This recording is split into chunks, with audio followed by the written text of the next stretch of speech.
বন্ধুরা, welcome to another cake recipe. আজকে আমরা কম সময়ে ডিম ছাড়া সুজির কেক তৈরি করতে যাচ্ছি। তো এই জন্য আমরা কিছু বেশ উপকরণ নিতে যাচ্ছি। সেটা হচ্ছে 100 গ্রাম ময়দা, 200 গ্রাম গুঁড়ো করা সুজি, 200 গ্রাম গুঁড়ো করা চিনি। তো প্রথমেই আমরা একটা বড় বাটিতে 200 গ্রাম গুঁড়ো করা সুজি দিয়ে দেব। তারপরে ওতে ময়দা দেবো 100 গ্রাম। তারপরে আমরা 200 গ্রাম চিনি দিয়ে দেবো।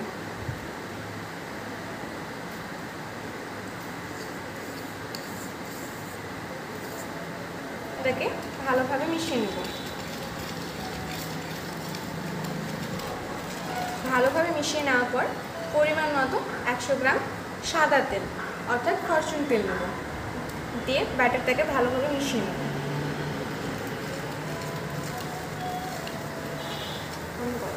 মিশিয়ে নেওয়ার পর আমরা পরিমাণ মতো 200 গ্রাম দুধ দেব।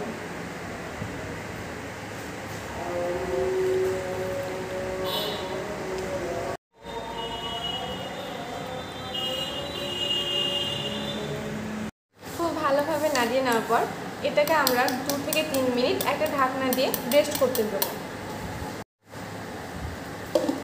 তারপর কম টাইমের জন্য, যেহেতু আমরা কেকটা তৈরি করছি, ওই জন্য একটা প্রেশার কুকার নেব। প্রেশার কুকারে তেল ব্রাশ দিয়ে ভালোভাবে তেল মাখিয়ে নেব কুকারের চারিদিকে। তারপর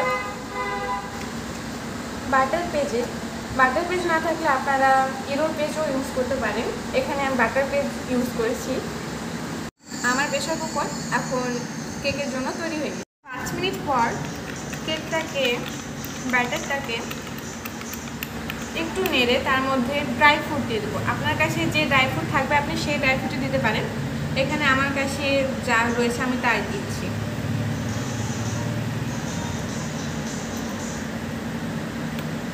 যেহেতু বেকিং সোডা বা বেকিং পাউডার কিছুই ছিল না, তাই হাতের কাছে ইনো ছিল, যেটা আপনারা বাজারে খুব সহজেই পেয়ে যাবেন, যেটা আমি দিয়ে দিলাম।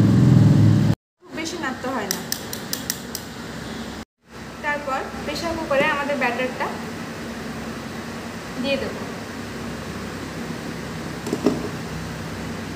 জন্য একটা কাঠি দিয়ে ভালোভাবে, তারপর গ্যাসে 2 থেকে 5 মিনিট হাই ফ্লেমে দিলাম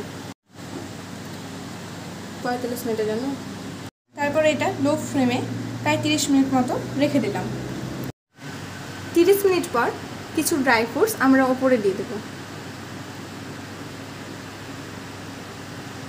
তারপর আবার 15 মিনিটের জন্য এটাকে লো ফ্লেমেই রেখে দেবো। আমার কেকটা এখন পুরো হয়ে গেছে। একটা কাঠি দিয়ে ভিতরে ঢোকালাম এবং বের করে এটা চেক করলাম। এখানে যেহেতু একটুকু চিপচিপে নেই, তার মানে এখন আমার কেকটা খাওয়ার উপযোগী। 5 মিনিট ঠান্ডা করার পর আমার কেকটা প্রায় পারফেক্ট হয়ে এসেছে। এবার আস্তে আস্তে ব্যাটার পেপারটা তুলে নেব, একটা থালার ওপর এই কেকটা রেখে দেব।